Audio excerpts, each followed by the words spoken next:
झारखंड में एसआईआर अभियान अपने जोर शोर से चल रहा है। विशेष शिविर का आयोजन किया गया और विशेष शिविर के आयोजन में जहां जहां जो लोग छूटे हुए थे वो जुटे भी, और इसके साथ ही चुनाव आयोग की तरफ से राजनीतिक दलों के साथ एक बैठक भी की गई है। उनके जो अधिकृत लोग थे राजनीतिक दलों के, उनके साथ चर्चा की गई है।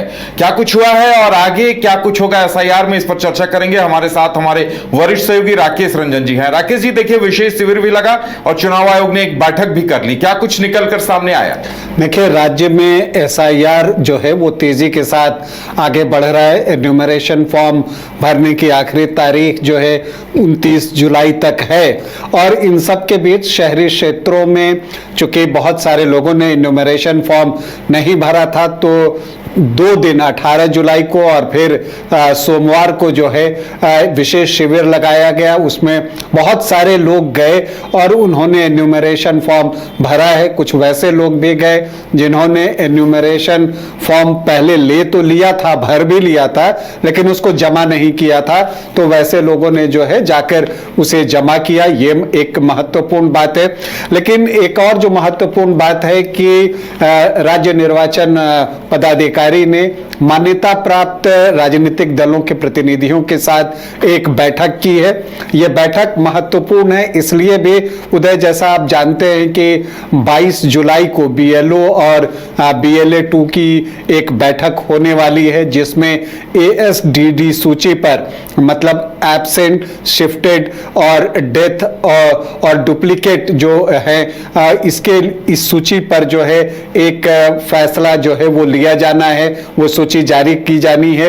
तो इसीलिए उस बैठक से पहले ये एक बैठक की गई है और राजनीतिक दलों से कहा गया है कि वो बीएलए 2 को इस अवसर पर जो है बूथों तक भेजे, और उन्होंने बीएलए 2 से ये आग्रह भी किया है, साथ में मतदाताओं से भी आग्रह किया है कि जो एन्यूमरेशन फॉर्म आपने लिया है उसको भरकर वापस बीएलओ तक पहुंचाए। इसमें बीएलए 2 की भी मदद जो है मुख्य निर्वाचन पदाधिकारी ने मांगी है। तो जो 22 जुलाई को बैठक होगी वो बीएलओ और बीएलए 2 की तीसरी बैठक है, और इसी दिन जो है आपको एएसडीडी सूची पर कोई फैसला लिया जाएगा। चुनावी पाठशाला का आयोजन होगा, जिसमें सभी मान्यता प्राप्त राजनीतिक दलों से अनुरोध किया है उन्होंने कि बीएलए 2 की उपस्थिति जो है वो अनिवार्य करें, कंफर्म करें कि वो सुनिश्चित हो कि वो वहां पर आए।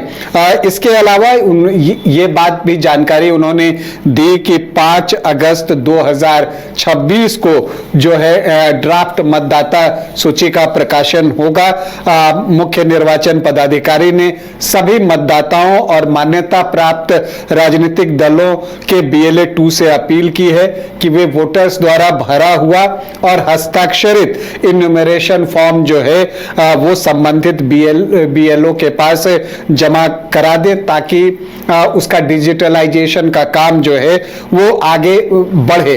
लेकिन जो सबसे महत्वपूर्ण जानकारी इसमें है वो ये है कि अगर किसी भी कारणवश किसी वर्तमान मतदाता का, जो वर्तमान मतदाता सूची के कोई मतदाता हैं, उनका इन्यूमरेशन फॉर्म अप्राप्त है, मतलब कि उनको नहीं मिला है अथवा खराब हो गया है, बहुत लोगों का खराब हो जा रहा है, तो वो तुरंत अपने बीएलओ से संपर्क करें।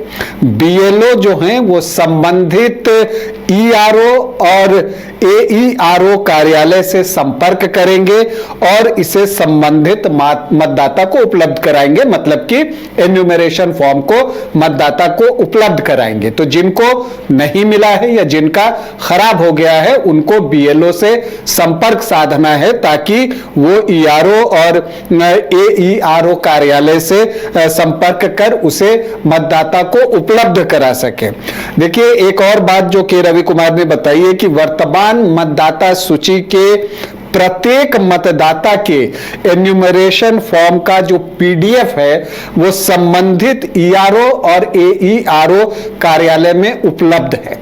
मतलब जो सूची निकल रही है, जो इन्यूमरेशन फॉर्म है, उसका पीडीएफ जो है वो ईआरओ और एईआरओ कार्यालय में उपलब्ध जी। है। तो उन्होंने सभी मान्यता प्राप्त दलों से इस लोकतांत्रिक प्रक्रिया को त्रुटिहीन और पारदर्शी बनाने में सक्रिय सहयोग देने का आग्रह किया है। तो देखिए, जैसा हम शुरू से देख रहे हैं कि जो झारखंड के मुख्य निर्वाचन पदाधिकारी हैं के रवि कुमार बहुत सक्रिय हैं और लगातार संपर्क कर रहे हैं। राजनीतिक दलों के साथ भी जो है उनकी कई बैठकें हो चुकी हैं, अधिकारियों से बातचीत करते हैं, बीएलओ से बातचीत करते हैं। तो एक सामंजस्य बिठाने की कोशिश है।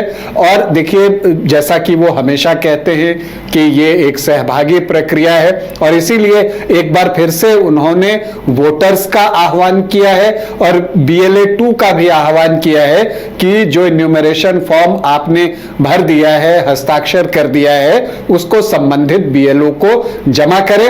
लेकिन इन सब के बीच एक महत्वपूर्ण जानकारी ये कि जिनको इन्यूमरेशन फॉर्म अप्राप्त है, मतलब कि उनका इन्यूमरेशन फॉर्म नहीं है और या फिर उनका इन्यूमरेशन फॉर्म खराब हुआ है, तो वो BLO से संपर्क करेंगे।